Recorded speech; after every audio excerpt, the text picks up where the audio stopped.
Hello everybody, Jason Lejeune from Gridiron Football. We're here at our Gridiron Football Media Day and might as well get the Media Day kicked off with the Ash Trojans. I'm here with one of the best coaches in the state of Louisiana, Thomas Bachman. Coach, always a pleasure catching up with you about the upcoming season. And Coach, what a magical season last year was, going undefeated in the regular season, especially in that district, and one of the toughest in the entire state, going to the Superdome for the very first time, reaching a second championship in 5 years. And I've done a lot of firsts, a lot of historic firsts for the program. So talk about how special last year really was. Yeah, it was a lot of fun.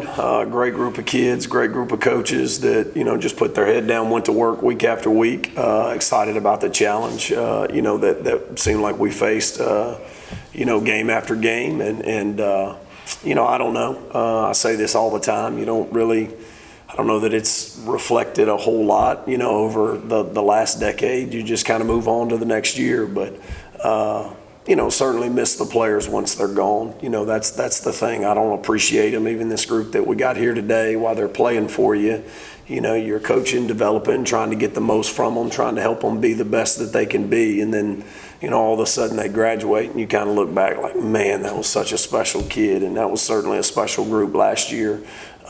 We've had a lot of special groups through the years, but that was certainly, one of the best that we've had. And proud of what they accomplished. We still got to get one more step on the ladder to feel, ultimately good about what we've done.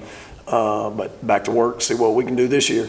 Yeah, absolutely. A lot of high expectations. I know you're losing a couple of guys. JT Lindsay, what a bell cow he was for you last year. Two guys also were key contributors. Two guys played in Gridiron Football All-American game, Jimmy and Darius. So a lot of offensive pieces you have to replace. But you got a lot of talented players. You brought 5 guys with you today. So talk a little bit about those guys you brought here today.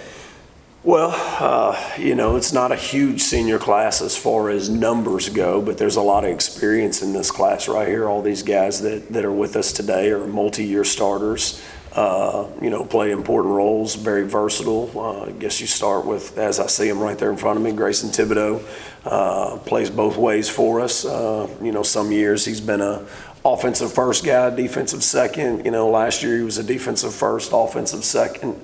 As we go into this year, he'll be a tight end first, and then he'll give us some depth across the defensive front. Very versatile, very intelligent player that does a lot behind the scenes that maybe doesn't always show up on the stat sheet, but anybody that understands the game of football understands the value that those guys create and the impact that they have on the outcome of a ball game on Friday night. Xavier White's be a 3-year starter, been playing inside backer, super productive last year. Can't remember how many tackles he had. I think about like 500 it seemed like. He had a lot of tackles, and certainly we riding home from a trip on last Thursday. We had us a little conversation about the progression that we need to make in our game, and what our senior year needs to look like, and embracing the challenge of what the next 2 months really are going to look like, why it's hot, what we're going to have to do day in and day out on the practice field to ultimately become that dominant football player that we want him to be. Carrot Gaines sitting right there has played all across the defensive secondary for us. He's played high, he's played low. Going into fall camp, he'll be a nickel for us, playing that down safety. Been productive, returning starter. And again, the progression in the game, from junior to senior is something that I'm really anxious to see out of these guys. Behind him is Jay Frazier. We've had some guys through the years that have played a whole bunch of reps for us. I bet you if we were to break it down, Jay's been out there contributing in various ways since he was a 9th grader. I can still see him picking up that punt in the playoffs and running it back for a touchdown when he was a freshman. And it's, he's just played a lot of football for us, where he doesn't necessarily, you walk through the door and everybody thinks they're going to go after him. He's just the ultimate competitor, and believes in himself, and he'll draw any matchup, and he'll get out there and, over the course of 4 quarters, we just believe he's going to make more plays than people give him credit for because of his size. But he's just, as I said, the ultimate competitor, and a lot of belief in himself, and we have a lot of confidence in the matchups that he draws.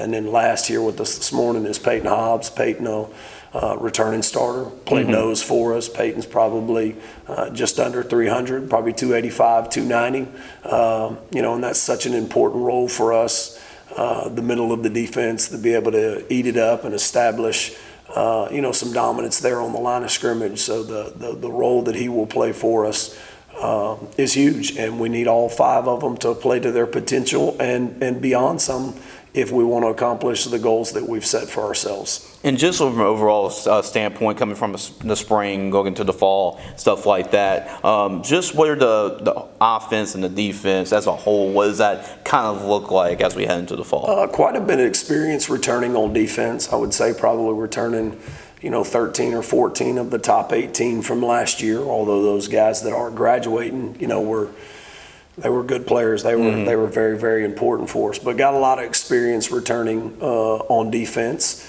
So we'll see. We got to play to that potential. But a lot of experience, a lot of inexperience on offense. Offensively, Peter Lofton, Carson Sellers, Alex Fontenot are really the ones that return that have some experience. The rest of them will be inexperienced. Be a junior group for the most part. Grayson will be carrying the load as far as the senior leadership, but a lot of underclassmen that we feel good about. But until they get out there and make the plays, we'll just have to see. Sure. A lot of coaching, a lot of developing, and just experience. They just need experience, but certainly feel good about the ability. Now, when it gets thick and it's time to make plays at crunch time, that'll be the thing that we need those guys to step into the roles that those guys that just graduated, when it was most difficult and it was thickest, those guys are Jimmy and Darius and Tanner and of course JT and Vaughn, and even those offensive linemen, Pearl and Jacoby Morris and Connor Reed, you could just count on them at crunch time. And this group will be no different. It's just they got to go do it. Yeah, for sure. A lot of high expectations. Really quickly, Coach, we talk about the schedule briefly. I don't think the SEC West has anything on y'all with this type of schedule that y'all play week in and week out. I mean, that's one of the toughest districts y'all play. For y'all to go undefeated throughout stretch was really incredible to watch. And just this upcoming schedule, maybe non-district opponents, stuff like that, we should be expecting this year. Yeah, well, we'll start. We travel for the scrimmage in the Jamboree. We go to Acadiana for the scrimmage, to Sterlington for the Jamboree. Then we come home for weeks 1 and 2. We've got West Feliciana in week 1. It'll be the LHSA game of the week. I guess it's on Cox Sports or whatever there on Thursday night in week 2. Union. Week 3, we travel to Destrehan. Down in New Orleans or outside of New Orleans. Week 4, we come home for Opelousas, and then we're on the road for 2 weeks. Week 5, we're at Manning. Week 6, starting district, we're at West Monroe. We'll host Pineville for our first home district game there in week, 7 at Ruston, and 8 at home against Ouachita at 9, and then we'll close the regular season on the road at Neville in week 10. And as you said, it's a great district. We got a bunch of great players, a bunch of great staffs, a bunch of great communities. Work is cut out for us each and every week, and excited about the challenge. It makes it fun to have to be at your best, week after week, repeatedly. You're not getting up for a ball game here. It's 12 straight weeks from non-district or before season starts to non-district to the district slate, and something I'm ready to dive into the deep end.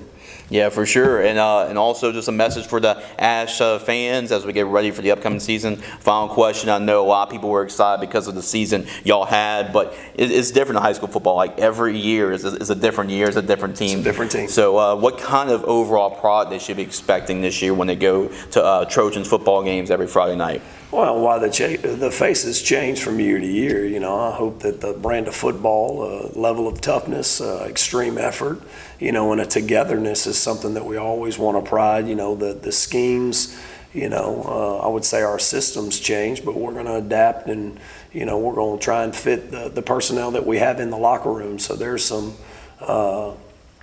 flexibility in how we're going to attack people, in the 3 phases of the game. But, I hope the consistency of toughness, discipline, playing with extreme effort, that's what we've tried to build it on year after year. And, this group's going to have to embrace that when when it's all said and done, I'll be talking about them. But we're fixing to get into it, and we'll see what we can accomplish. We just go to work, try and make every day count. Absolutely, Coach. Coach, always a pleasure catching up with you. Absolutely, We're looking forward to see what the Appreciate you. Trojans are going to do this year. Incredible season last year for the Ash Trojans, going undefeated in the regular season, going all the way to the state championship as well. Looking forward to see what the Trojans have in store in 2025. If you want to read more about the Trojans this upcoming season, we got our Gridiron Football Preview Magazine coming up. So for more information on how you pre-order your copy, make sure you go to the website, gridironfootballusa.com.